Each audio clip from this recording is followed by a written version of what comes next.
Wara V18 fejn kellna avvenimenti madwar il-Gżira, kellna waħda l-Mellieħa, waħda l-Kalkara, landings kienu jgħidulhom fejn kellna prestazzjonijiet sħaħ b'time machine. Spiċċajna aktar niffukaw fuq l-arkivjar stess.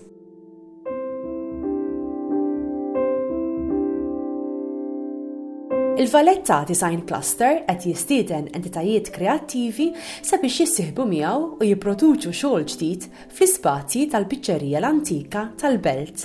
F'din ir-rokna it-tim tagħna iltaqa' ma' Magna Żmien sabiex jitkixxef aktar dwar l-opportunitajiet li joffri il-Valletta Design Cluster u dwar ix-xogħol siewi li qed tagħmel. Magna Żmien ġiet stabbilita fl-2017. Ftit qabel kien hemm V18 u l-antana huwa li nissalvagwardjaw il-memorji Maltin.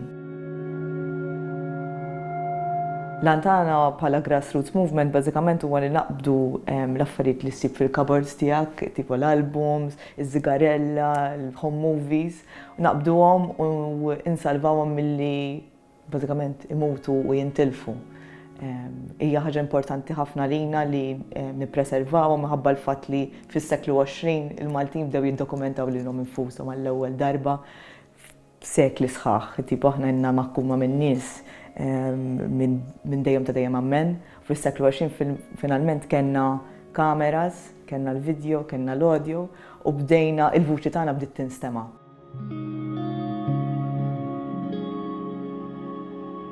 Bażikament aħna rrid nagħmlu fatta li l-vuċijiet li bdew jinstemaw u qed ikunu rirrekordjati anke issa nkunu nistgħu ngawduhom anke fil-futur.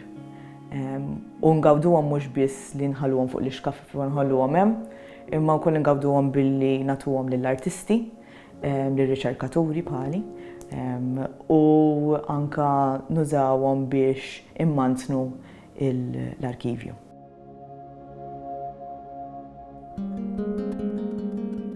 Qabel konna f'garax, dan il-garax ma kienx l-iktar pjaċevoli mill-ismajt għax jiena naf Magna Żmien fil-Valletta Design Cluster, imma mbagħad spiċċajna konna l-ewwel entità li konna fil-Valletta Design Cluster. U issa ġimagħtejn oħra nagħlqu sentejn hawnhekk. L-ewwel ħaġa l-fatt li qed il-Belt Valletta bomba. Sempliċi raġuni li l-qalb tal-kultura f'Malta hija l-Belt Valletta. Kien hemm ħafna artists in residence hawnhekk li ġew fuqna u għalluna aħna rridu naraw u ninteraġixxu mal-kultura Maltija fil-passat bl-arkivju u bdejna nagħmlu konnessjonijiet aktar barranin. Anke aħna konna nistgħu nġibu l-artisti li huma ħbib tagħna barranin u anke oħrajn Maltin għax għandna artisti bomba Maltin ukoll ħafna. U nagħtuhom l-ispazju hawnhekk biex jaħdmu u juru l-interpretazzjonijiet tagħhom. Ġifri f'dan il-każ il-VDC vera għenitna biex noħolqu iktar connections sodi u propjament tagħtina spazju fiżiku. Għax bħala arkivju diġitali tajt m'għandek bżonn spazju fiżiku, kollox qiegħed fuq server. Le, għandek bżonn spazju biex toħloq komunità. Għax fl-aħħar mill-aħħar Magna Żmien hija komunità.